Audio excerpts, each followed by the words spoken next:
Namah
Shivaya.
zazomesa moyo wenyu.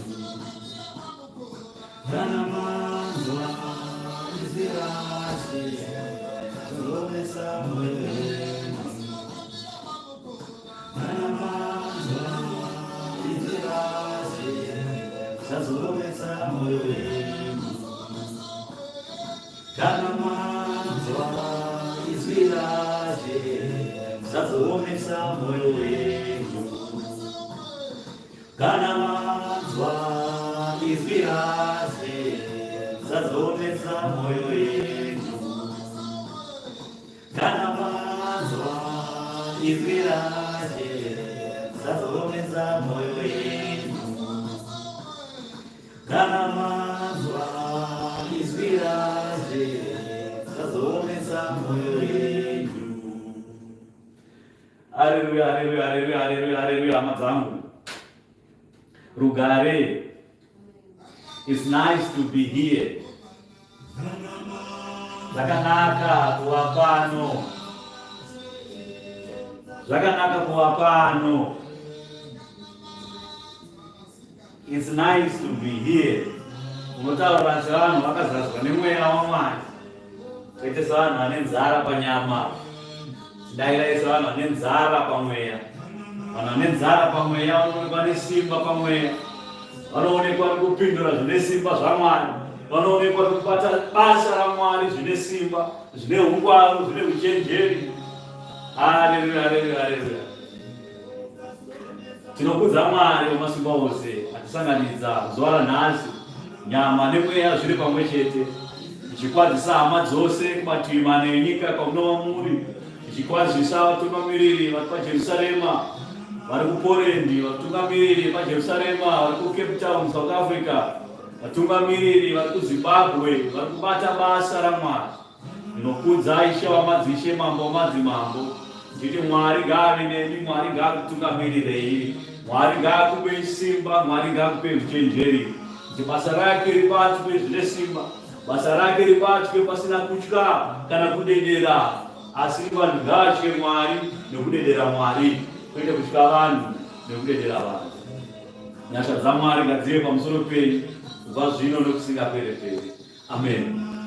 Ndinokwazisawo imi ana baba nekutedza zvigaro zvenyu kusvika kukomana kadiki kanoimba hozana muimba yaMwari, ichiti amen. Ndinokwazisawo ana mai vakuru vanokudzwa kubudikidza kusvika kamusikana kadiki kanoimba hozana muimba yaMwari, ichiti amen.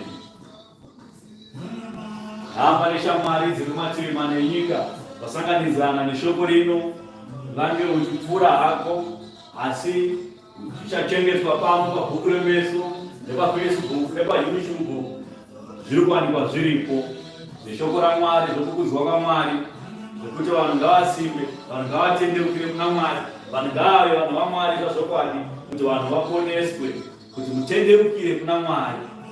Ndo zvatinova tiri pano, tichipanana kudya kwakanaka, tichipanana kudya kwomweya, zvingwa zvomweya zvaKristu Jesu zvaatirongera muzuva ranhasi, kuti tinge tichidya kuti mweya yedu isimbe, mweya yedu ikure.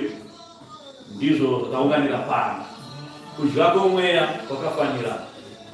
Ishe wamadzishe ainesu.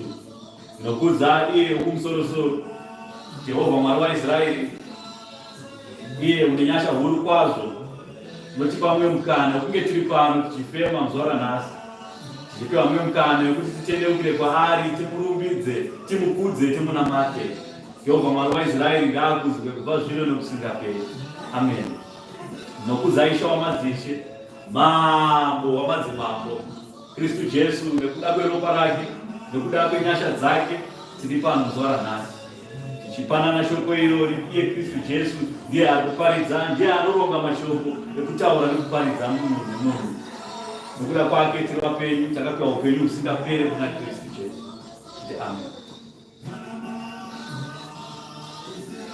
Ndinokudza mweya mutsvene waMwari, mweya wezvokwadi, kuti nemweya iwoyu wakamutsa Kristu Jesu kubva kwakafa, nemweya iwoyu Mwari wakaita zvishamiso, kuti Mwari akauya pano panyika, akabarwa, akava mucheche panyika, akararama panyika, akafira pano panyika, akaroverwa pamuchinjikwa, akamutswa neiwoyu mweya mutsvene waMwari. Mweya mutsvene waMwari azati ali Holy Ghost, azati ali chipoko, asi ali mweya mutsvene waMwari, mweya wazokwadi. Azati ali mudzimu unoyera kwete, asi mweya mutsvene waMwari, mweya wazokwadi. Ngaakuzwe kubva zvino nekusingapere-pere. Amen. Varume kana manzwa shoko wevhangeri yaMwari, musaomese mwoyo yenyu, musaomese madzoro yenyu, asi mwoyo yenyu ngairegedze kumanikidzwa. Tendai kuna Baba mutendeone kwandiri. Tendai kuna Baba mutendeone kwandiri. Kana manzwa shoko evhangeri yaparidzwa, tendeukirai kuna Mwari. Kana manzwa zvinavada kuti aiwa zviro kwazvo wakaipa ada kutitambudza, wakaipa ada kutirwisa, namatai Mwari. Kudzai Mwari pamuri ipapo panzvimbo dzose. Gore rino richitanga, saizvozvo 2025, vamwe vakanga vakatobata ma10 days avo, vamwe vakanga vachitonamata, vakazvitsaurira pamberi paMwari, vakazvitsaurira pamberi paMwari kuti vakudze Mwari, vakakumbira upenyu, vakakumbira zvakanaka pamberi paMwari, vakazvipiwa izvo. Vanotenda vose pavanonyengetera nekunamata vakava nekutenda kuti tazvipiwa, tazvigachidzwa naMwari, anozvizadzisa. Asi ukazvikumbira muzita raKristu Jesu, Ishe wangu anozviita kuti Baba vari kudenga vakudzwe, kuti ushe hwaMwari hukudzwe. NdiMwari upiko ane nzeve asi asinganzwi? NdiMwari upiko ane muromo asi asingatauri? NdiMwari upiko wemweya asi ari mweya, uri mweya wetsvina? Hakuna Mwari akadaro. Mwari ndiye Mwari mweya, mweya mutsvene waMwari, mweya wazokwadi. Mwari mweya, naizvozvo unofanira kunamatwa pamweya nepazokwadi. Saka hama dzangu, ngatinamatei Mwari mumweya nemuzokwadi, kuti kana tazofa tigowanikwa nokuponeswa. Neiwoyu mweya tichamutswa kubva kuvakafa, neiwoyu mweya tichapiwa upenyu, tichabata ushe kumusoro kudenga, nepanyika izva tichabata ushe nokusingaperi tina Ishe wedu Kristu Jesu. Vachaponeswa parufu rwekutanga urwu, rufu rwechipiri ruchashaiswa simba pamusoro pavo. Nokuti nhasi chaiye tiri kuparidzirai mukava nekutenda kuti zviro kwazvo Ishe anotaura pakati pedu, zviro kwazvo Ishe watiponesa. Ani nani achaponeswa pano asati aona, nokuti atenda kuna zvaasati aona, akazozvi azoona. Kutenda kwake munhu iyeye kuchake kuri kukuru. Zvakadii? Kutenda kwake kunenge kwakakura, kutenda kwake kunenge kuri kukuru. Naizvozvo tinokuparidzirai kuti muwe nekutenda, kutenda kwedu kusimbiswe. Ndavakaipa wakadzingwa kudenga, adzingwa kudenga, akadonha pano panyika, akatora nyika, akazotorera nyika, akati yangu, akada kutonga pano panyika asi asina simba. Ndaakadzingwa kudenga. Mwari neuchenjeri akatipa Kristu Jesu pano panyika, Ishe wakatifira zvivi zvedu zvose nekutadza kwedu kwose, kuti ani nani anotenda kwaari achaona upenyu husingaperi. Naizvozvo nekutenda kwatiinako, Satani dhiabhorosi haana kana simba pamusoro pedu isu vaKristu ekutenda. Zvose zvakaiswa pasi perutsoka rwake. Tingatsika isu pamusoro pezvinyavada tisingarumwe, tingatsika isu pamusoro peminzwa tisingabayiwe, tingaisa ruoko rwedu mumoto urwu rusingatsve, nokuti zvose izvi zviri pasi perutsoka rwangu. Mwari akataura kuti ngandivakirei imba yandingagara here, imba huru yakadiniko, iyo nyika chiri chitsiko chetsoka dzangu. Panyika handingakwani, nokuti nyika chitsiko chetsoka dzangu. Zvino ushe hwakavakwa mukati memunhu, Mwari akagadzira nesimba neuchenjeri, akabata ushe pakati pemwoyo wemunhu, kuti pakati pemwoyo wemunhu ndipo pachavakwa atari dzomweya, atari dzaKristu Jesu, kuti mweya mutsvene waMwari awane nzvimbo yekugara. Asi anogadzira nzvimbo iyoyo kuti kana Kristu wauya, kana Mwari wauya, agowana pekugara, vagobata ushe pamwe chete naKristu vari matiri. Naizvozvo masimba ose achagara matiri, namasimba ayo anonzi masimba makurukuru ekumusoro kudenga achagara ari matiri. Zvino kana tiri vana veumambo, tiri vana vamasimba ose, nezvipiko zvingatitambudza pano panyika. Gore rino richitanga, hama yangu, kuteerera, kurwara, rufu, zvose izvo zvezvo ngazvishayiwe simba pamusoro pako nemhuri yako. Zvakaiswa pasi perutsoka rwaMwari. Handitendei nekuti munhu anofa ari kudiki, munhu anofa asati akwana makore ake kurarama, obva afa kunzi ndokuda kwaMwari, hakuzati kuri kuda kwaMwari. Mwari akakusapano panyika kuti iwe urarame upenyu hwakakwana, unyengetere, ukudze Mwari, unamate Mwari, utendeuke, uwane wako mukana wekuti utendukire kuna Mwari. Kuti munhu anofa ari mucheche, aroyiwa nevanoroya, munhu anofa ari mwana mudiki, ari grade 1 asati aziva kuti Kristu ndiani, Jesu ndiani, obva orayiwa nevakaipa. Vanhu vanonyengetera vanonamata, vanoti tinonamata, asi panonamatwa panofiwa, panonamatwa panorwariwa zvokuti munhu anopinda muchipatara onzi ngaite maoperation asingaperi, munhu ane kenza, onzi ane kenza, anotofa, atopiwa mazuva ake atonyorwa pasi, vanhu vatonyora pasi kuti zuva rake rekufa nderiro, votoita kuti vanoprofita, asi vachitotaura zvekenza kuti munhu atofa. Izvozvo hazviko here mukutenda Mwari nekunamata Mwari, izvozvozvo hazviko izvozvozvo. Vatendi vanotenda kuna Kristu, vatendi vanonamata kuna Mwari, zvose izvozvo zvese zvepanyika ino hazvina simba pamusoro penyu. Kutenda chete, kutenda chete, mwoyo yenyu ngairege kumanikidzwa, madzoro yenyu ngairege kuomarara. Tendai kuna Baba, mutenda nekwandiri. Tsvagai Baba uchawanikwa, danai kwandiri muchawanikwa. Mwari anotaura. Musazoda kutsvaga Mwari kana muchinge marwara, musazoda kutsvaga Mwari kana muchinge mabva bhedhi mauda kunofa, musazotsvaga Mwari maparara. Danai kuna Mwari achawanikwa, danai kuna Mwari muchiri makasimba, muchiri kugona kumativi, muchiri kugona kupandira mandiro. Toziva kuti vanhu vakagwinya, shaya dzakasimba vari kupandira mandiro kavachinamata Mwari. Kwete kuti vanhu vakuti ndidzisirei poriji, ndidzisirei bhanana rakaomarara harisi kutsengeka, nokuti arwara asisina pawa, shaya asina ana pawa, akuda kusvisvina murume mukuru, sadza rekusvisvina ndo rakubikirwa poriji semucheche, kurarama neporiji. Oti andoda kutendekera kuna Mwari. Hakuna kutendekera kuna Mwari kwakadaro. Tendekera kuna Mwari uchiri wakasimba, usana wako uchiri wakasimba, uchiri kubata badza munda, upinda mumunda, warima kuti zvikuru sei gokohwa. Murume asingarimi hako, asingabate badza hadyi, asingabude ziya hadyi. Murume wese ngaabate badza rake, ngaapinde mumunda. Ishe akataura kuti munda mukuru, asi vacheki ndo vashoma. Vacheki vanonakirwa nenyika, vacheki vanobva vamhanyira kunyika, vobva vatedza zvenyika kuti ndo zvatinoda izvozvo. Munda mukuru, asi vacheki ndo vashoma. Isu tiri pano tiri kurima munda yedu, minda yatiri kurima panapa tiri kutofusira makomba edu nesuwo. Makomba edu tiri kuvhara tichienda mberi, kuti kana taenda mberi, kana chazofa panyika ino, tabva panyika ino, tichazomutswa nezuva rekupedzisira, tichagova neupenyu husingaperi muna Kristu, tichabatwa ushe pamwe chete naIshe wedu Kristu Jesu. Nawe pakutenda, kutenda kwako hama yangu hakusimbiswa. Nhasi yavhura basa iri kutaura ichiti kudanwa kwaana baba. Ana baba ndo vanorwa naSatani, ana baba ndo vanorwa nevakaipa. Ana baba ndo vakapiwa simba, ndo vakapiwa basa rokurwa nevakaipa. Madzimai vanonzi vabatsiri vakakwana, vabatsiri vakakwana, kwete kuti ndo variyono. Saka uchiona Mwari akati handidi kuona mukadzi anomira pamberi peatari ino achiparidza, achiita basa raMwari, achiita mabasa ana baba. Ivo ana baba vaendevu vakagara pakati pechaunga, vasina zvinozivikanwa, vakangoti tuzutuzu vakagaramo. Mwari akazviramba izvo. Basa raMwari rinoitwa naana baba.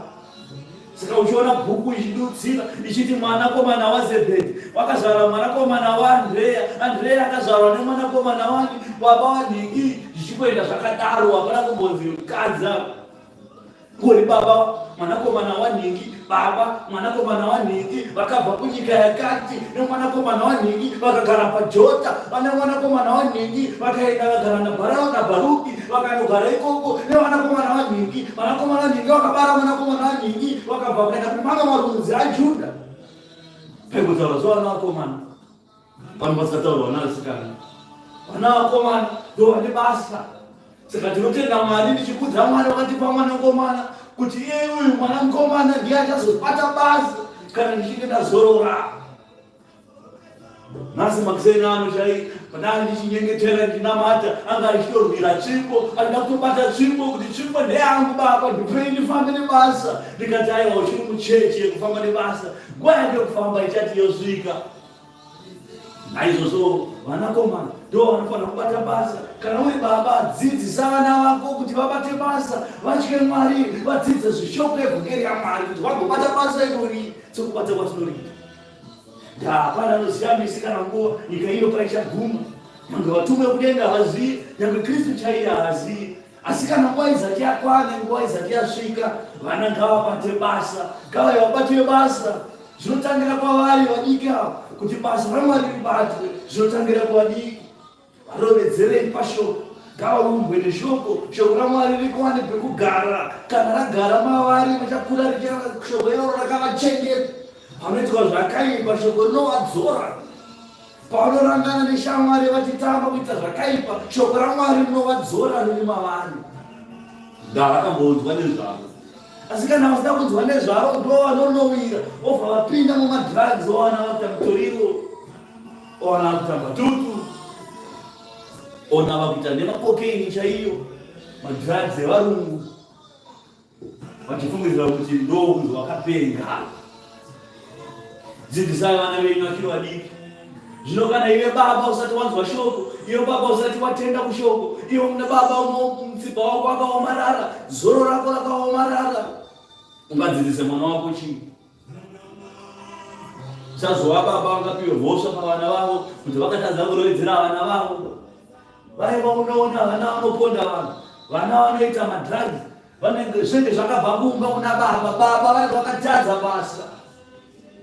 Basa rekutanga kuna baba nderekuroedzera shoko pavana vavo pamusha pake, kuti shoko ngaripinde kuvana, shoko ngaripinde kuna amai.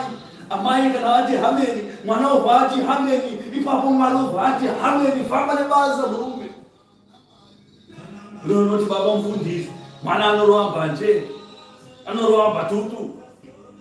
Iwe uchifamba uchiti Jesu ngaakudzwe, iye achifamba achiti madrugs akanaka, nyika yakanaka.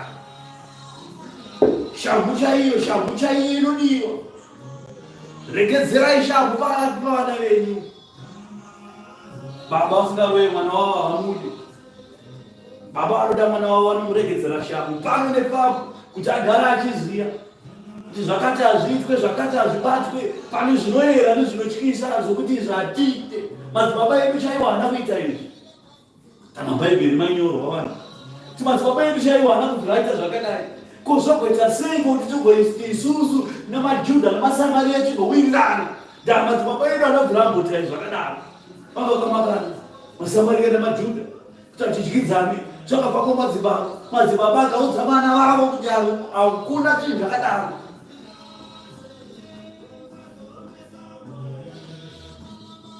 Profita Nehemia vakati achisvika pakanga paina muprista aibata nzvimbo munyika yaIsraeri, akaudza mambo nokuti akawirirana nemuuki wekutora, akawirirana nemuuki wekutora, akaita shamwari nemuuki wekutora. Muprista Nehemia aigara patemberi. Akati achigara patemberi akati awirirana nemuuki, akatora zvinopirwa Mwari zvezvirimwa zvezvinopiriswa nezvingwa nehupfu nezvinoyera zvaMwari, akabvisa mukamuri yaMwari akaisa shamwari yake imomo kuti igare imomo. Zvinhu zvaMwari zvikamanikidzira mukarunga diki diki kastorage. Zvanzaiwa shamwari yake nokuti awirirana achigara pano, akarangana neshamwari yake muuki. Iye Mwari akanga ataura neshoko rakasimba kuti musashamwaridzana neuki avo, musanomubvapa nyangwe vanakomana venyu kana vanasikana venyu kana vakunda venyu, musavape. Zvakadaro zvakataurwa naMwari zvazvo zvekare zvakaiora zvakaexpire, akaita shamwari nemuuki. Profita Nehemia achiti achisvika, akasvika akaona zvinhu zvaMwari zvakaungana panze kudai. Akasvika akatsama kwazvo, akatora zvinhu zvose akakanira panze, zvinhu zvemuuki. Akatora zvinhu zvaMwari kubva mustorage, akadzora zvinhu zvaMwari mukamuri mukati. Akaenda akati muprista, zvipo zvawatiitira pano zvokuti unouka kusvika pakushamwaridzana nemuuki, obva waisa zvinhu zvaMwari panze. Zvinonzi shamwari yangu, zvinonzi hakuna shamwari yakadaro. Kubva nhasi hatidi kuzvinzwa kuti unotora zvinhu zvomuki woisa zvisamwide mukati, wotora zvinhu zvaMwari woisa panze. Zvinobva kumadzibaba. Shoko raMwari hariexpire. Mwari akataura kuti ndini Mwari Jehovha Mwari wako, ndinoranga marudzi kubva kurudzi rekutanga kusvika kurudzi rechina, ndichiranga chete. Kana ndichitaura rudzi tichitaura generation, former generation, 120 years muri pasi peshamhu, Mwari achirova chete. Ugoshamisika kuti akuseko nhamo iyi ndichitakuga yakatisona. Madzibaba enyu ndovakarohwa nayo. Ini muri vana pakatapa. Hapana zvamunoziva, munenge muchingorohwa chete. Asi kuti mupukunyuke mushamhu idzi, munofanira kuti munamate kuna Mwari, mutende kuna Mwari Kristu Jesu, ndiye ega ari kudurura. Madzibaba enyu akabata mishonga akafa. Madzibaba enyu akaromba imi akafa. Vamwe vakaromba upenyu chaiwo, nanhasi havasati vafa. Asi havasisina mazino mukanwa, havasi kugona kutaura, ari kudedera. Vamusoro vakarara 90% yezuva vakarara hope. Asi kufa havadi, vakasiya vateeriwa musango kuti hatife, vakaromba upenyu. Unoona mhanosvika 100 years, 120, dokusvika kupi, ozoita sei kana vasvika ikoko. Mwari akatara mazuva emunhu, kana ana akasimba anosvika 75, 80, kana akasimba kusimba chaiko, ndonguva yaanosvika. Ivo akati kwete, toda kusvika ku100. Vamwe vakati kwete, toda kudarika 100. Vamwe vakati kwete, toda kudarika 120. Izvozvi tinawo vari kutitambudza. Panyama vanenge vakara vakarembera, vakaora, nyama yakaora, asi pausiku varara, ndo vanoti tinoya usiku hwese. Kushamisika kuti ako tinokoramba tichiroiwa takaita sei, ndamuri pasi peshamhu. Munofanira kuti mutendeukire kuna Mwari. Matendeukira kuna Mwari, Mwari wokusunungurai. Asunungurwa naKristu, asunungurwa zvazvokwadi. Izvo ndo zvokwadi yatinoziva. Saka ngatiende kutenda arume. Ana baba, munodanwa kubasa raMwari. Mubate irori basa. Kwete kusairira vakadzi. Nyoka ikapinda mumba inorohwana nababa. Hakuna nyoka inopinda mumba, baba obuda akabata gotsi. Vachiudza amai kuti baba ita nyoka, ende munoponda nyoka kwete. Nyoka ikanzi ikaonekwa ngaipondwe musoro. Zvevanhu wildlife negame neparks, zim parks vaida. Zvavanotaura kuti ukaona nyoka itiponere tiitore, haiwe.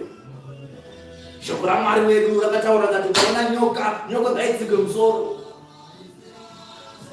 Apa Mwari vaitaura nyoka chaiyo ukaiona tsika musoro. Nenyoka yepamwe yaSatani ukamuona tsika musoro.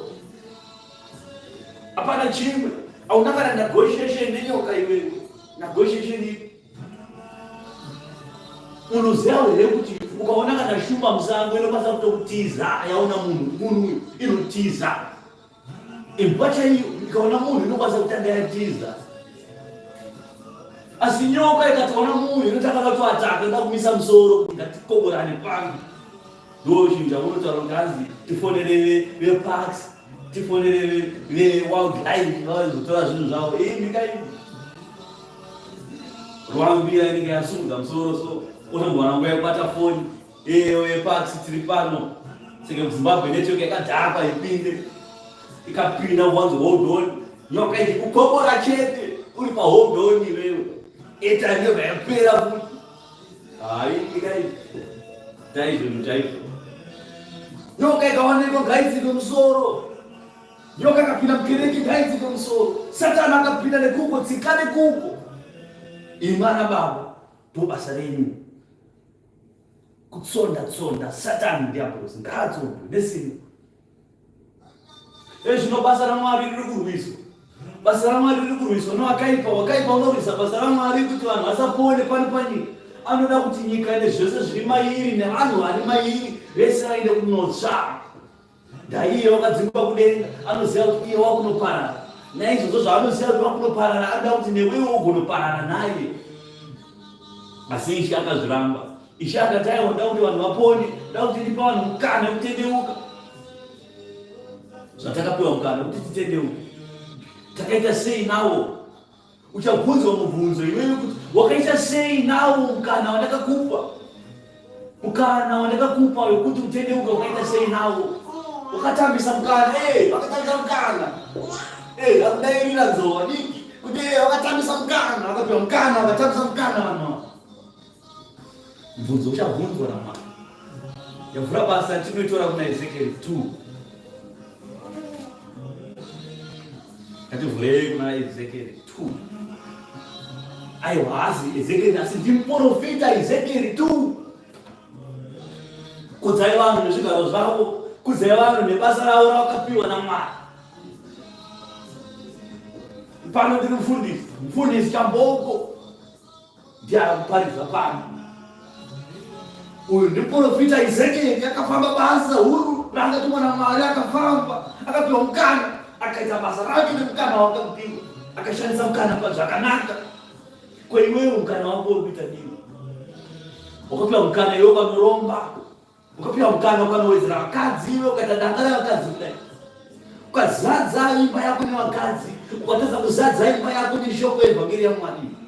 Bhaibheri chaiyo rakashayika mumba mako iwe, gemenzi chaiyo rakashayika mumba mako iwe, shoko raMwari rakatsvagwa rikashayika mumba mako, asi pakwanowa pakazara vakadzi nemishonga pasi pemibhedha nezvikwambo zvakachererwa pasi pegoni. Ndozvakawanikwa kwaurizvo. Ototi unana baba, hakuna ana baba wakadaro. Ukaona munhu akalomba, gara wamudza kuti zvakanzi namufundisi hamuzi ana baba imimi. Uri nhume dzaSatani. Baba vanoonekwa nesimba nebasa ravanoisa mumunda. Baba vanoshandira mhuri dzavo. Kushandira mhuri hazvikoreva chikafu chete, zvoreva chikafu zvose nevhangeri yacho. Ndawafidha nyama, kumweya wafidha here. Waniriitira nyama yehama dzako nevana vako ava nemudzimai wako, kumweya yavo waifidhawo here. Mweya yavo ngaifidwewo, mweya yavo ngaisimbewo. Zvinotanga naBaba. Saka uchiona uchinzi baba ndiwo musoro wemba, musoro wemba ndiwo unokufunga kwese, ndiwo une stress dzese, ndiwo unokugaya kwese, zvose zviri mumusoro. Kawana baba kunzi baba havana musoro, zvinojira kuti baba hatende kuna Kristu, baba uheteni mazvokwadi, ndiwo baba vasina musoro ivavo. Kwete vaya unoona akadhaka pamagirosi akarara, vaya vatori kwese, vaya varwere vaya. Baba vasina musoro ndibaba wekuti mama vamutaure zvaJesu, mama vamuparidze shoko rekudenga, mama vana hatiri vebaba. Mukadzi chaiye akaoma musoro kudai, dzoro rakaoma. Mukadzi haatomuziva zvamunotaura, unoziva kuti iwe zvise pasi, anoda kuti ndautorwa newe. Hakuna zvakadaro. Zvinobva kunana baba. Kana zvakabva kumadzibaba enyu, zvogouya here kwamuri, zvirambei muzita raJesu Kristu. Makapiwa simba rekuzviramba zvikwambo zvamakatakuridzwa. Zvanzike kune tsvimbo dzana baba venyu vakafa kare kare, vakafa vasingatendi Jesu. Ndizvo zvava kupiwa tsvimbo idzodzo. Kune machira matema, kune machira ehun'anga, acha kuti kutambidzei iwewe wazvipfuma izvozvo. Kana wavaudza kuti muzita raJesu Kristu mupenyu, handiko ikoko, itai zvinhu zvenyu ikoko, vahedheni, nhume dzaSatani. Ogara wavaudza kuti varume nhume dzaSatani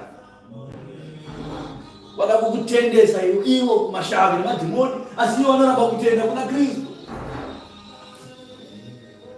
Vahedheni ngava vahedheni nekusingaperi, vanoramba kuti Jesu ariko ngava vahedheni nekusingaperi, ngavaita zvinhu zvava ikoko. Kwete kuda kukutora iwo kuna Jesu, kuvakunze iwe muzvinhu zvavo iwewe, asi iwo varamba kubva muzvinhu zvavo vaive kuna Jesu. Yeye unofana kutora tsvimbo iyi, yeye unofana kutora machira aya, iwewe manje wotora machimbo iwa machira aya. Gara vazviramba izvozvo kuti handite zvemashavi enyu anokuita, ndinoimba naJesu mupenyu inini.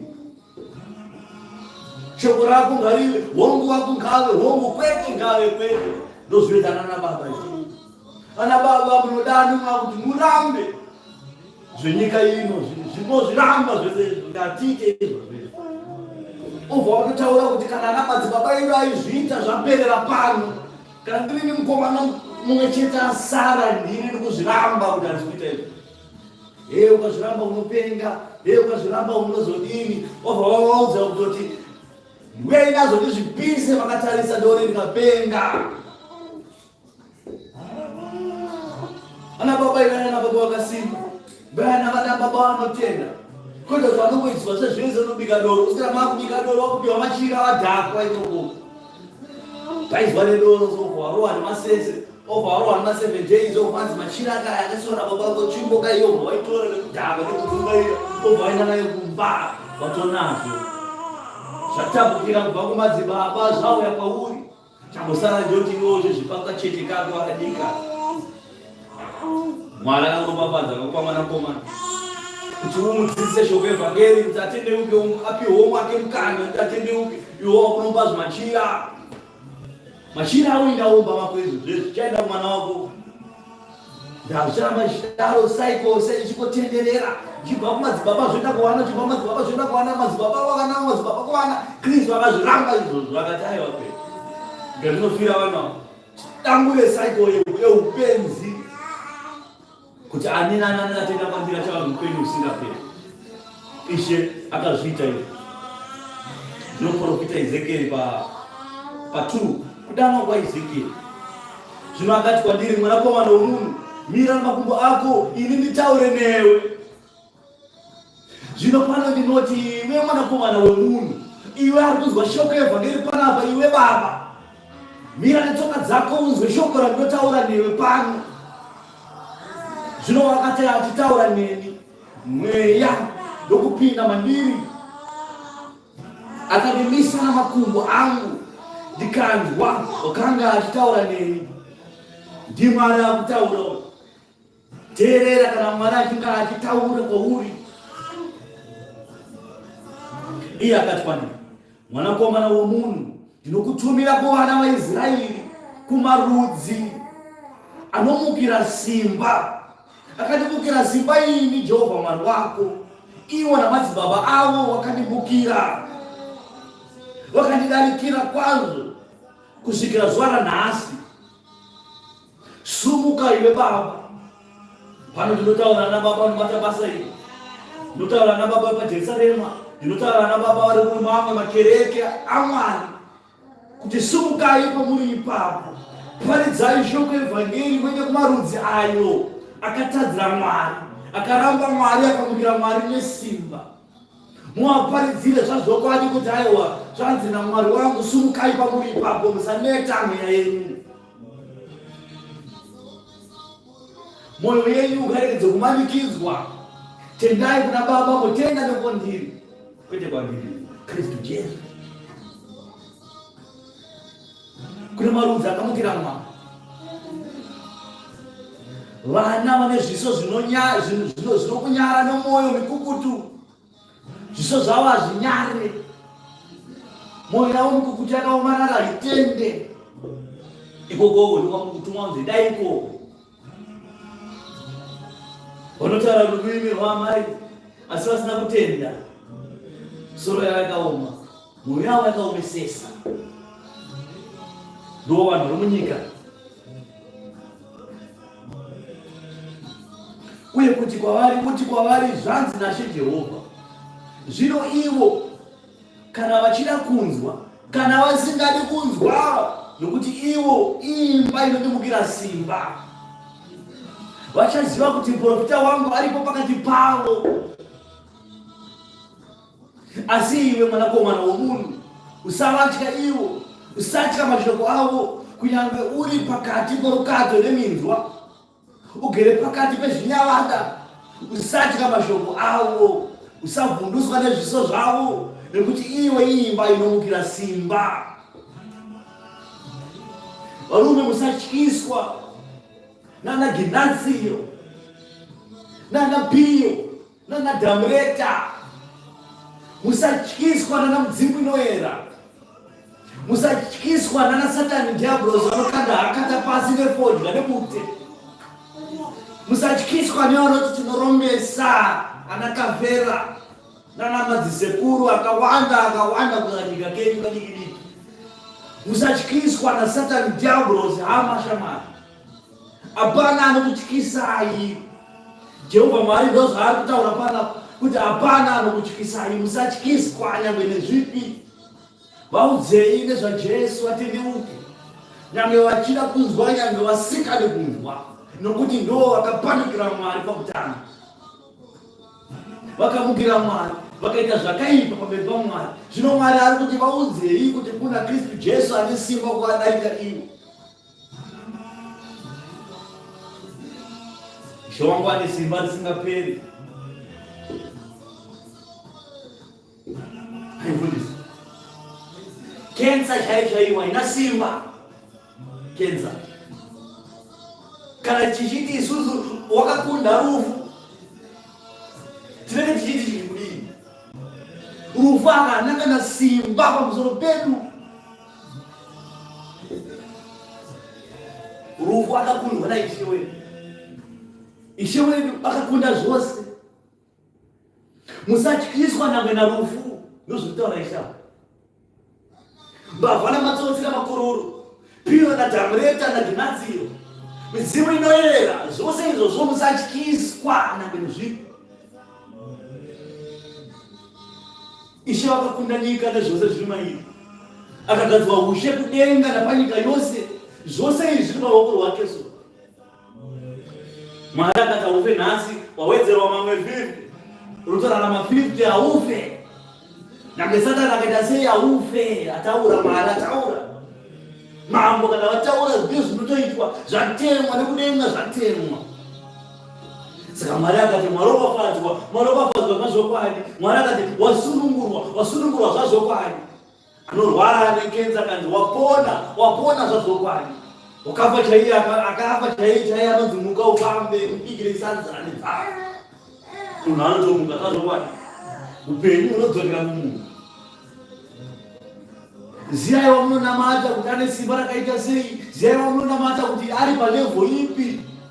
Kufunga kwake nendangariro dzake dziri pamusoro-soro. Zvose zvake zvinoitwa nekutenda, hazviitwe nepanyama. Zvekuti kenza dzakuti unarwara nekenza kutofa Mwari wakutomhanya-mhanya dati mafina mapolisi izvozvo zvose izvozvo kutya. Hamuna simba, hamuna kupiwa simba. Simba rakapiwa, mukapiwa pamberi penyu asi hamuna kutenda Mwari. Mukashaya kutenda Mwari, zvino hamuna kuponesei. Ani nani anotenda kwaari akapiwa upenyu husingaperi. Ani nani anotenda kwaari achichengetedzwa nyangwe nyama yake inochengetedzwa nokurwiwa. Ishe wangu Mambo Dhavhidhi vakataura akati, Ishe wangu, zvino zvamakandisa paruoko rwerudyi rwenyu, makandichengetedza mukandirwira, nenyama yangu yochengetedzwa inorwirwa naiyo. Ivai nekutenda. Tendai kuna Baba, mutendane kwandiri. Mitsipa yenyu ngaregedze kuomarara, madzoro yenyu ngaregedze kuomeswa, fesi dzenyu ngadziregedze kuunyanyidzwa. Hasha ngazvibve kwamuri. Kusatenda nekutenda kutete zvose ngazvibve kwamuri. Mwari anokupai simba rinowedzerwa kwamuri, imi vatendi vakatenda kuna Kristu Jesu. Pani korona yakauya asi panga nongo akafa. Vese vanhu vaMwari vakachengetedzwa pakorona izvozvo. Vasati vari vaMwari ndo vakaparara. Sumudzai maoko kana paine vakafa vaMwari. Nyorai makomendi izvezvi apa kuti ningira vanhu vaMwari vakafa nekorona. Hakuna zvakanaka. Vanhu vaMwari, Mwari akatichengetedza pakorona yose, makore ose, kubva korona ichitanga kusvika nhasi yapera, takanga kuchengetedzwa. Takadaro kubayiwa, takabayiwa kubhuswa, takubhuswa, imaingobhuswa kuti kobayiwa zvamusingazivi. Nhasi bhusti, mangwana bhusti, kusvika mangwana bhusti, muchibayiwa chete naSatani.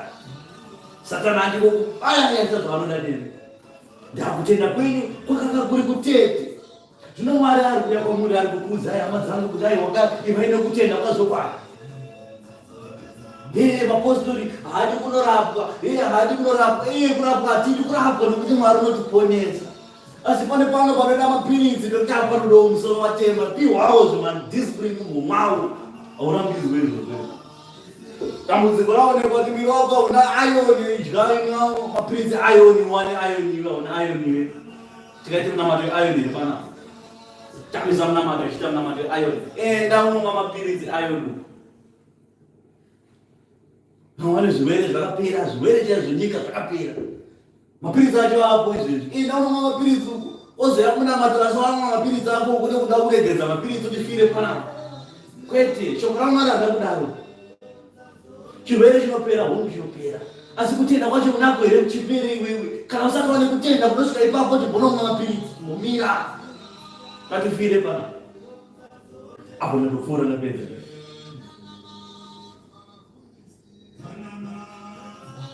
Asi iwe unofanira kuvaudza mashoko ako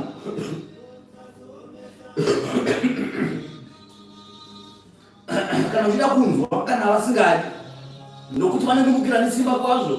Asi iwe mwanakomana womunhu, teerera zvandakakuudza, usandimukira simba sei vanondimukira sezvinondimukira imba iyo. Shamisa muromo wako udye zvandichakupa.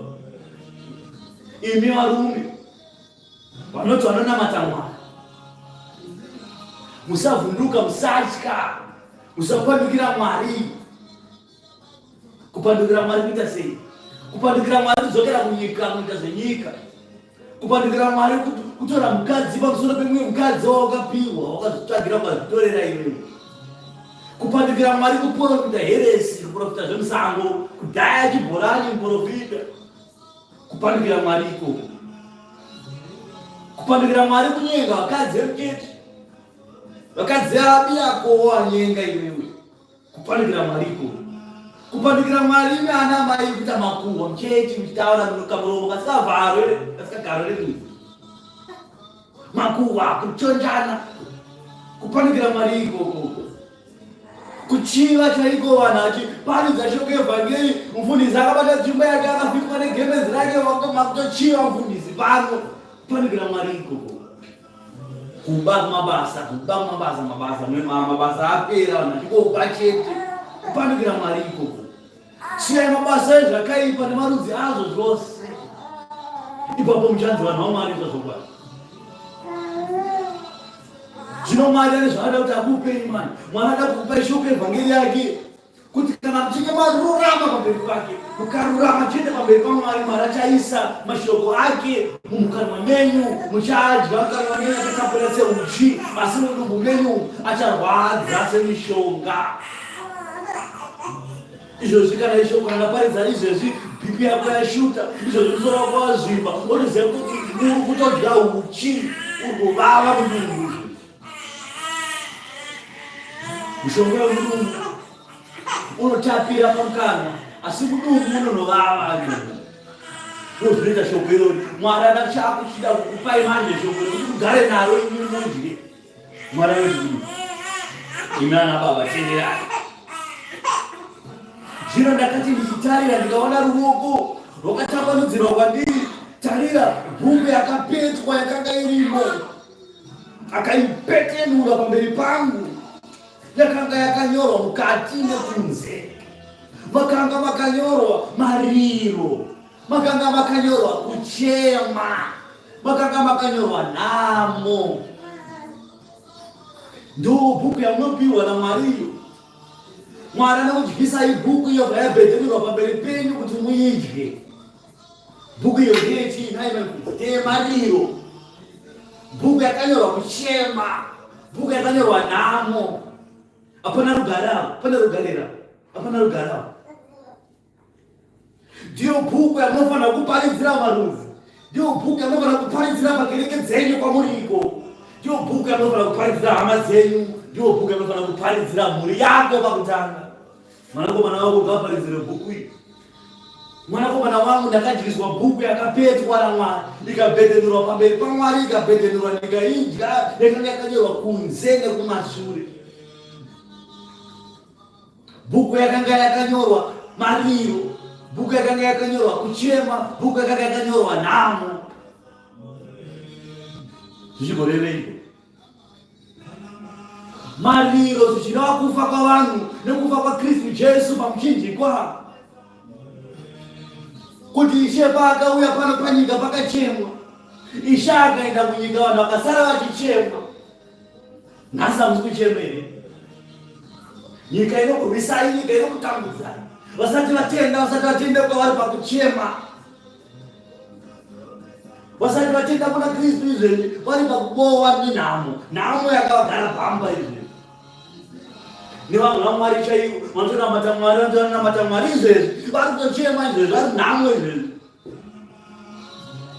Ngevatikoma mamiliyoni ari pere mamiliyoni evanhu vaMwari, simudzai maoko tione munyorai apa kuti tiri mamiliyoni evanhu vaMwari. Hakuna. Mariro nenhamo ndo zvinotirwisa. Zvokutirwisa seiko? Zvinotirwisa kuti kutenda kwedu kushomedzwe, tizungunuswe nevakaipa. Wakaipa anokuteya nenhamo, akaona kuti nhamo makamira makasimba, anoyobva akupai zvakawandisa maguta nesilivheri nendaramo, bva azviwanza pamberi penyu kuti murasike nayo. Zvino kufa kwakaita Ishe pakava nenhamo pano panyika. Nhamo yeshoko evhangeri, kuti ndianiko achaparidza shoko evhangeri. Zvino evhangeri yakanzi ana baba ena neshoko evhangeri, muparidze shoko kunyika, nyika itendeuke. Tendeukai pamabasa enyu, tendeukai mukereke dzenyu, tendeukai mumba menyu, ruramai pamberi paMwari. Nhamo namariro nekuchema zvibve kwamuri. Mukagamuchira Kristu Jesu akaenda asi uri pakati pedu, mukadana zita rake muri pakati pake, iye achava mamuri. Nhamo zvichabviswa, kuchema kuchabviswa, zvose izvozvo zvinobviswa. Asi mukapandukira imba, mupandukira Kristu Jesu ari muridzi weimba iyi, pachava nekuchema, pachava nekugedageda kwameno. Ndane zuva ramuchafa, muchabvunzwa pekutanga kunzi waibata kupi? Nansingabati ndaibata pamba ndega nenzimai wangu. Ndingaroti wakaparidza shoko evhangeri here? Aiwa handina naiwo pano nepapo. Ndingaroti saka mhuri yako yakanzwa shoko evhangeri here kuti kuna anonzi Kristu Jesu? Akati ndinovimba kuti vakazvinzwa koko kwavo ikoko. Ukanzaka murume wakaitei, chini chawakaita pano panyika, kuti ndakavaka zimba zihombe, ndikatenga zimota zihombe, ndikaita munda murefu, ndikaita zvakanaka zvipi. Denga rovha rati hapana zvaari kutaura, kutaura zvechimota, kutaura zvechimba, kutaura zvezvinhu zviri kuenda kumoto. Ndizvipo zvawakaitira mweya wako, zvinhu zvashaikwa kana zero. Utsinye hwekutanga, utsinye chaichai hwekutanga ndokutanga kuzviitira utsinye iwewe. Murume anotanga kuzviitira utsinye iye nokuramba Jesu, nokupandukira imba, nokupandukira Mwari nesimba, ndopanotanga utsinye ipapo. Kuzviitira iwe utsinye, wabva ipapo waitira mukadzi wako utsinye, kuti mukadzi wako iwe hautoda kuti anamate. Wabva ipapo waitira mhuri yako utsinye, kuti vana vako iwe uri kunzwa kuti vanzi vanamata Kristu. Wabva waramba wachiita utsinye, ungava chibaba chine utsinye chete. Mwari akaenda tsitsi nenyasha, akati tsitsi idzo, nyasha idzo ndadziwanza pano panyika, kuti ani nani anotenda kuti Jesu ndiye Kristu achava noupenyu husingaperi. Iwe ukati kwete, ukabva waita utsinye, ukatanga kuzviitira iwe utsinye. Wabva ipapo ukati mukadzi wako utsinye, ukatira mhuri yako utsinye, ukati Yesu havangatendere Kristu. Utsinye, mwana baba, ukaona uri baba neutsinye wakadai so, tendeuka, uya kuna Kristu, tendeukira kuna Mwari. Ukatendeukira kuna Mwari, mhuri yako inamata Mwari, nyasha dzaMwari dzinobva dzavandudzwa, dzowedzerwa mumhuri yako. 3 nhamba mukati tiwatatamba 3 chapter pamberi, inongoenderera mberi, haina musoro uripo, tinoenderera mberi nekudanwa kwaIzekeri. Manamba ipo ipapo akati kwandiri, mwanakomana womunhu, chidya chaunowana, chidya rugwaro urwu rwakapetwa, uende unotaura neimba yaIsraeri. Chidya rugwaro urwu iwe baba, wodya rugwaro urwu rwakapetwa, rinake mukanwa mako, woita mushonga mudumbu mako, oenda kumhuri yako yekutanga, obva waiparidzira Jesu Kristu, oriparidzira shoko rekuponeswa. Obva ipapo wakananga paHarare apo paZimbabwe, onoparidzira hama dzako ikoko kuti kune chinonzi Kristu Jesu. Paridzira vendimi dzako, paridzira verudzi rwako kuti vatende kuti Jesu aripo. Da Mwari anokupa simba, Mwari anoisa rugwaro mukanwa mako, anoriisa mamuri. Ipapo ndakashamisa muromo wangu, iye akandidyisa rugwaro rwakapetwa, akati kwandiri, mwanakomana womunhu, dyisa romo rako ugutise hura hwako norugwaro rwakapetwa urwo rwandinokupa. Ipapo ndikaridya, rukava mumukanwa mangu seuchi hunozipa. Zvino akati kwandiri, mwanakomana womunhu, famba uende kuimba yaIsraeri utaure kwavari mashoko angu, nokuti hautumwi kurudzi runomutauro wausinganzwisisi, wausinganzwiwe norurimi runogozha, asi kuimba yaIsraeri. Hautumwi kumarudzi mazhinji anomutauriro usingazikanwi norurimi runogozha, wausingagone kunzwisisa mashoko avo. Zviro kwazvo dai ndaikutuma kwavari, ungadai vaikunzwa. Apa Mwari akataura kuti ndaisa rugwaro mauri. Rugwaro rwandaisa mauri nderokuti paridze shoko evhangeri kuvana vaIsraeri. Vana vaIsraeri ndevapiko? Vana vaIsraeri ndeavo vanotenda kuti Jesu ndiye Ishe, vakaiswa kumarudzi ose akasiyana siyana. Kumarudzi iwayo chenda unovaparidzira shoko raMwari. Kana vachinge vatenda shoko raMwari vachava vanhu vakaponeswa. Asi usaiende kune avo vamamwe marudzi vanotaura kutaura kunogozha. Ndevapiko vanotaura kunogozha, vanoramba kuti Jesu ndiye Ishe? Vanoenda pasi pemiti mitema vachiita zvemishonga vachiisa bute pasi, ndo vanotaura kutaura kunogozha. Ivavo ukavaparidzira Jesu hafu vakatenda nokuti vakarasika kare. Ukavaudza ivavo kuti aiwa varume kune anonzi Kristu, izvo zvezvo havatende. Saka Mwari ari kuti hatiri kutuma kuna ivavo. Mwari hasi kutuma kumagongo isu, Mwari hasi kutuma kun'anga isusu, Mwari hasi kutuma machawa isusu, asi Mwari ari kutuma kunyika, kune vasati vanzwa shoko evhangeri yaMwari, kuti vanzwe shoko evhangeri yaMwari. Kana varivo chaivo vana vaIsraeri vachanzwa kutaura kwedu, vachanzwa kuparidza kweshoko irori, ubva vati glori yakudenga kwakanaka ndakutendeuka nhasi chaivo. Ubva vabatwa musoro, muzita raBaba reMwanakomana neMweya Mutsvene, vobva vajorodwa muzita raBaba reMwanakomana neMweya Mutsvene.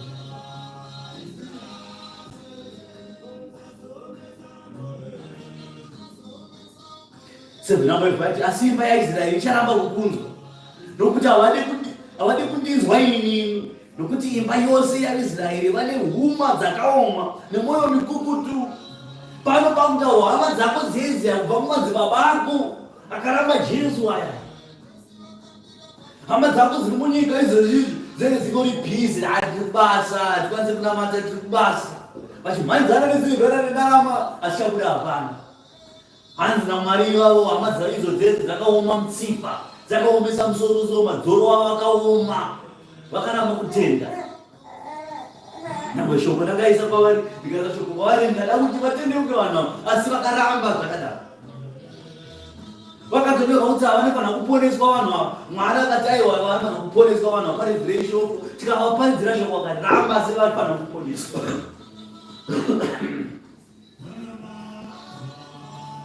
Vatoripo izvo nokuti Mwari aratovaponesa, arati vanhu ivavo vapone, asi vanhu ivavo havari. Tsipa yavo ikaomarara. Vamwe vacho ndeyekuti izvo zvakati mhanyedzana neSabata, Sabata hetu kutaze Sabata. Asi zvinonzi umwari zvoshayikwa kwavari, kuponeswa kwavanhu koshayikwa kwavari, kureurura zvivi koshayikwa kwavanhu, kujodhwa kwavanhu koshayikwa kwavanhu. Asi vachimhanya neSabata hetu, kumhanya neSabata ndokuoma musoro, kuoma musoro. Vamwe vacho vanobva vamhanya naPiyo naDhamureta, vobva vamhanya naIgnatiyo, vachiti mzimu inoyera. Mwari achiti aiwa kwete, kani ndianiko mzimu unoyera? Ndoda kuti vanhu vapona vaparidzirei shoko, vanga vangooma mudzipa chiita zvingoomesa dzoro, hakuna zvinhu. Ndakaomesa huma yako sedhaimani rinokunda. Musarasara, usavatya, usavhunduswa nezviso zvavo, nokuti ivo imba inondimukira simba. Wakatiwo kwandiri, mwanakomana womunhu, mashoko angu ose andichataura kwauri, uagamuchire mwoyo mako, uanzwe nenzeve dzako. famba uende kuna vari pakutapwa kuwana vanhu vako, utaure navo uvaudze uti ndizvo zvinotaura Ishe Jehovha, kana vachida kunzwa kana vasingade kunzwa.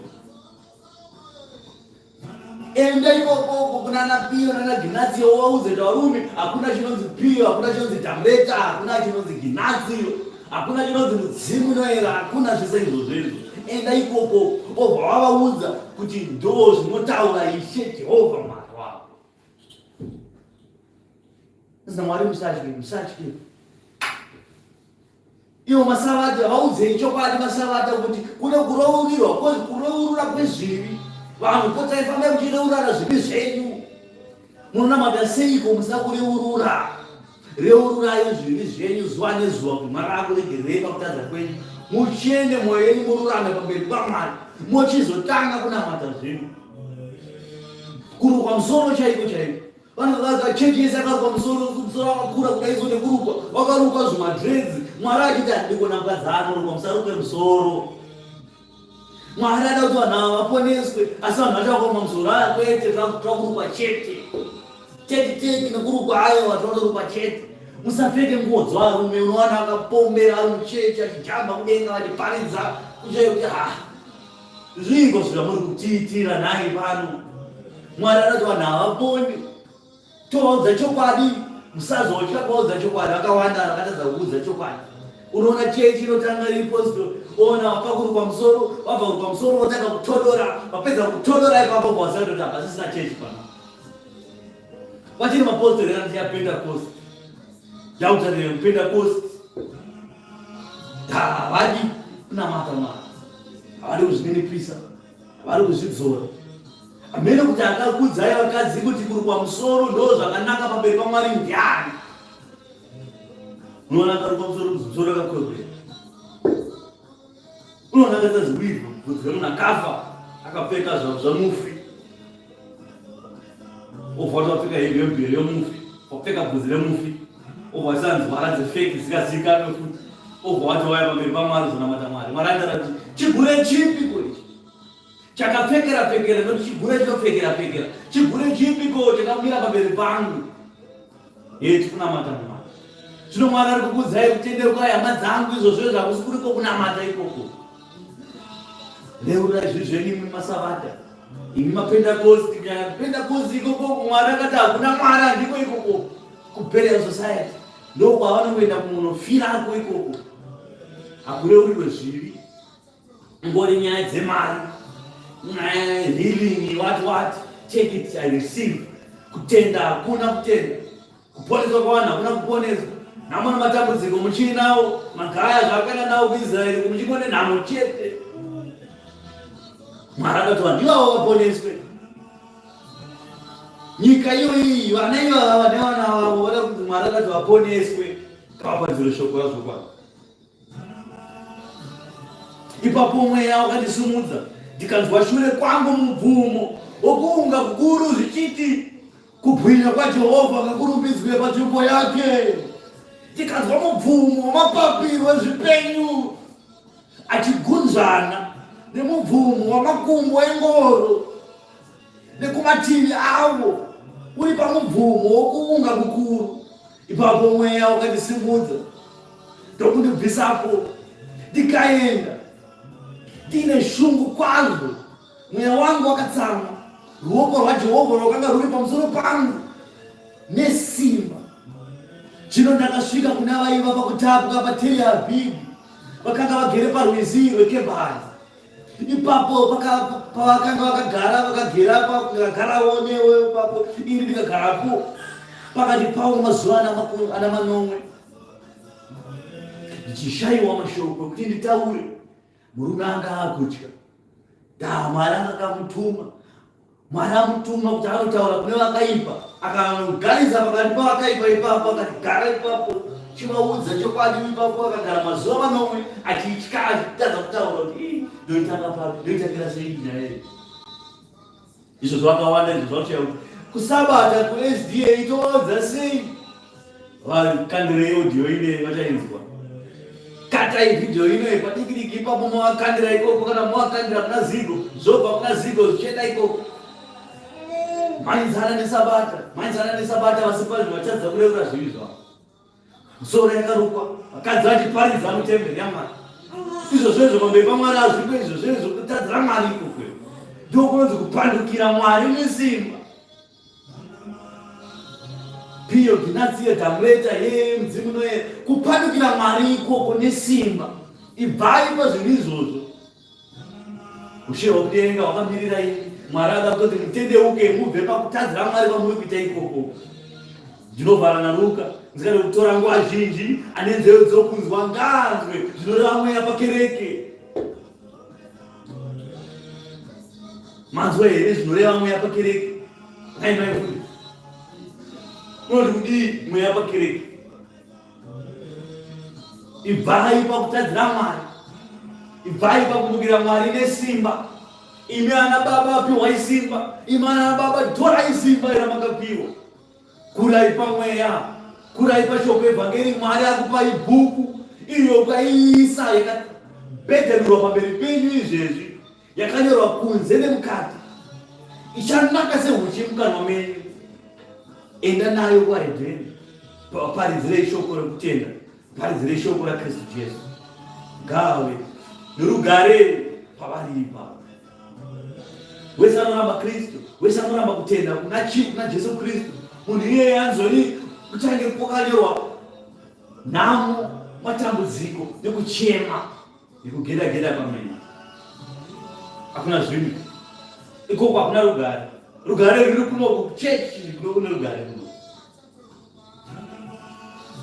Kwaona imba yako isina rugare, hauna Jesu mubhaibheri. Rugare runowanikwa kuna Jesu ndo mune rugare. Ukatadza kutenda kuna Jesu, utadza kuzvipira upenyu hwako iwewe kuna Kristu. Ani nani unozvirasira upenyu hwake kwandiri, ndichamupa iye upenyu hwoyo kusingaperi. Ndiri kubasa handinange kunamata, ndiri kubasa maidzana nemadhiri. Ozoita sei kunawo madhiri? Anzi mucheki anocheka ega asina kutumwa, unochekera pasina. Murinda anorinda ari ega asina Mwari, anorindira pasina. Zvinhu zvose zvinoitwa muna Mwari. Ngatiite zvinhu zvose ana baba muna Mwari. Shoko evhangeri ngaiparidzwe muna Mwari. Vanorwara ngavapone, vanotambudzika ngavabve pakutambudzika kwavo, vanochema nezvose zvinovachemedza ngavapukudzwe misodzi yavo. Ishe ndo zvaanoda kuti anamatwe mumweya nemuzopani, navanhu vakagwinya panyama dzavo nevakagwinya pamweya. Mweya yenyu ngaikure, mweya yenyu ngaisimbiswe. Shoko wani ndinoataura kereke dzose. Ndinovhara naRuka 24 kupedzesera, kumavara mashoko ekupedzesera, mavara makuru, kukwira kwaJesu. Zvino akavatungamira kunze kweguta kusvikira pakutarisana neBhetania, ndokutambanudza maoko ake akavaropafadza. Akati, maropafadzwa imi varume vanobatira Mwari, maropafadzwa imi varume pamuri ipapo, kuti mufambire shoko raMwari, kuti mufambidzane neshoko raMwari, kuti mweya yenyu isimbiswe, shoko evhangeri iswe mukanwa menyu, muparidzire Jesu pakati pavaHedheni nevose vane kutenda kwakafa.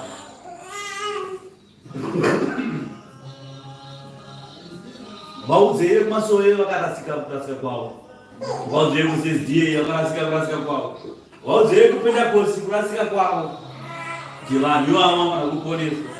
Mwari arati vapone vanhu ivavo. Naizvozvo Mwari vakuropafadzai varume, Mwari vakusimbisai pamweya yenyu, Mwari vasimbisa neshoko evhangeri iri mamuri. Naizvozvo idyai magwaro aya abhedhenurwa pamuri, anotapira sehuchi.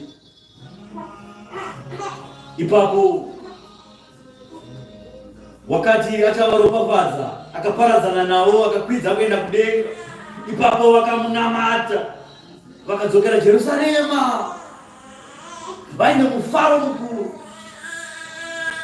vakarambira vari mutemberi vachirumbidza Mwari. Naizvozvo imi varume zvamakubva pano, takupesana pano, takuda kuti tapesane mubve mune mufaro mukuru, muchikudza Mwari, muchirumbidza Mwari. Mumhuri menyu imomo, muimba yenyu imomo, ngamuye naJesu Kristu, ngamuye nemufaro usingaperi. rugare ngaluve nemi varume chisimbai simbai nokuti Mwari akutumai vakutumai kuti muende munoita irori basa. Shoko evhangeri yarongedzwa mukanwa menyu. Musatye nyange munhu upi, nyange rufu musatye. Zvose zviri pasi perutsiko rutsoka rwaMwari. Mungatsike nyange minzwa musingabayiwe, mungatsike nyange nyoka musoro chaiyo isingakurumei, mungatsike nyange pamusoro pezvinyavada zvisingakurumei. Tinotsika tichitofamba pamusoro pemoto tisingatsve. Ane nzeve dzokunzwa ngaazwe, zvevamwe akakereka. Ndotanzwa kutanga saka rekupedzisira Mwari wamasimba ose ngaave nemi kubva zvino nekusingaperi. Amen.